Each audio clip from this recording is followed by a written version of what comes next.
মুসলমানদের এক হৃদয়ের আঘাত আজকে ফিলিস্তিনের মজলুম মুসলমানদেরকে নির্মমভাবে আমার নিষ্পাপ শিশুদেরকে মা বোনদেরকে যেভাবে হত্যা করা হচ্ছে, একই সাথে আজকে আরাকানের মুসলমানদেরকে হত্যা করা হচ্ছে। ভারতীয় গুজরাট সহ কাশ্মীর সহ বিশ্বের যে সমস্ত মুসলমানদের উপর হামলা হচ্ছে, আমরা তার নিন্দা প্রকাশ করছি এবং সাথে সাথে এই সমস্ত মুসলমান দেশগুলি স্বাধীন না হওয়া পর্যন্ত এই বিপ্লবী সংহতির আন্দোলনের সাথে আমরা একাত্মতা প্রকাশ করছি। আমি মনে করি সমস্ত মুসলমানদের ইমানি দায়িত্ব এই আন্দোলনের সংগ্রামে ঝাঁপিয়ে পড়া। আমরা যতটুকু পারি কাশ্মীরের মুসলমানের জন্য, ফিলিস্তিনের মুসলমানের জন্য, আরাকানের মুসলমানের স্বাধীনতার জন্য সংগ্রাম অব্যাহত চালিয়ে যেতে হবে।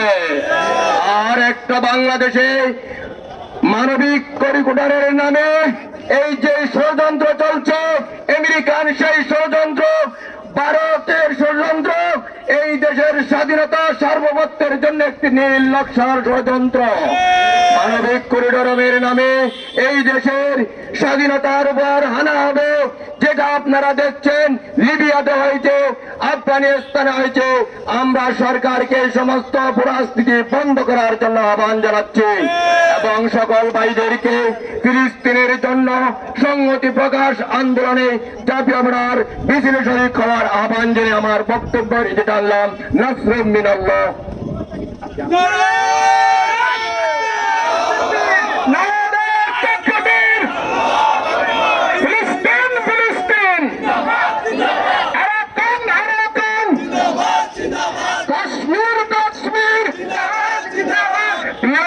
মুসলমান ভাইরা, আপনারা জেনে আনন্দিত হবেন, আমরা 7 ফেব্রুয়ারি থেকে বাইতুল মুকাররমের মসজিদ থেকে উত্তর গেট থেকে আমাদের এই লাগাতার আন্দোলন চলে আসছে।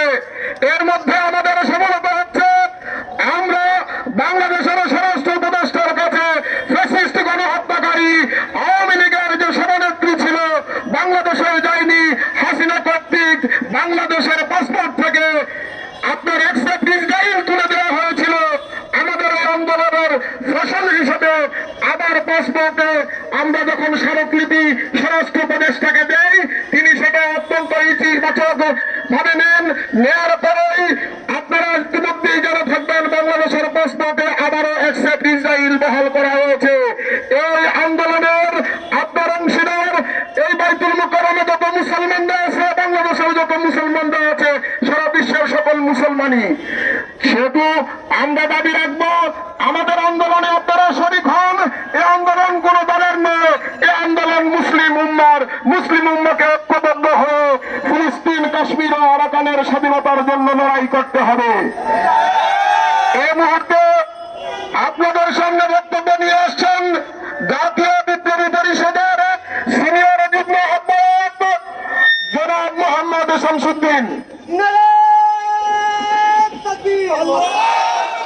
আসসালামু আলাইকুম।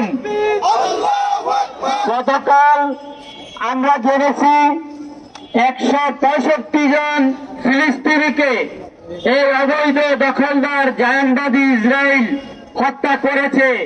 আমরা এই পর্যন্ত 1 লক্ষের কাছাকাছি ফিলিস্তিনি মুসলমানদেরকে এই বছর 2024 এবং 25 সালে হত্যা করেছে। আমরা সেই শহীদদের জন্য দোয়া করি, আল্লাহ যেন তাদেরকে জান্নাতের উঁচু মাকাম দান করেন।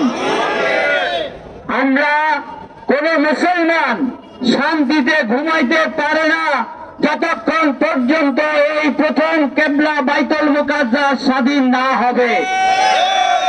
আমরা কোনদিন মুসলমানরা আত্মার শান্তি পাবে না এই অবৈধ রাষ্ট্র, জায়নবাদী রাষ্ট্র ইসরায়েলকে যদি ফিলিস্তিনের স্বাধীন ভূমি থেকে উৎখাত করতে না পারি।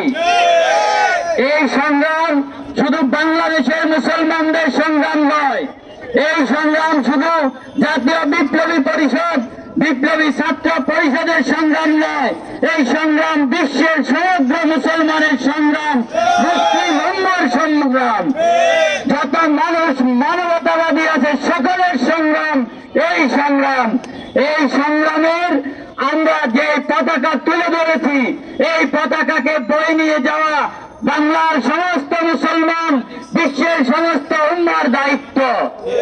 আমরা আশা করব ফিলিস্তিন যেভাবে অত্যাচারিত নির্যাতিত হচ্ছে, যেভাবে আমার কাশ্মীরের ভাইয়েরা নির্যাতিত হচ্ছে, যেভাবে আমার ভারতীয় বোনেরা দর্শিত হচ্ছে, যেভাবে আমার আরাকানের রোহিঙ্গা মুসলমানেরা বাস্তুচ্যুত হয়েছে, গণহত্যার শিকার হয়েছে, বিশ্বের মুসলমানদের পাশে কেউ দাঁড়ায়নি। তাই আজকে প্রমাণ হয়েছে মুসলমানদেরকে নিজের পায়ে দাঁড়াইতে হবে, সমগ্র বিশ্বের মুসলমানদেরকে এক উম্মাহ হিসেবে নিজেদের পরিচয় সংহত করতে হবে। সেখানে শিয়া, সুন্নি, ওহাবি, খারেজি আর কোন ভাগাভাগি করার সুযোগ থাকবে না। যদি আমরা ভাগাভাগি করি তাহলে সেই সুযোগে পশ্চিমা শত্রুরা আর ব্রাহ্মণ্যবাদী শত্রুরা আমাদেরকে বিভক্ত করে আমাদের উপরে হত্যাকাণ্ড চালাবে, আমার মায়েদের বোনেদের দর্শন করবে।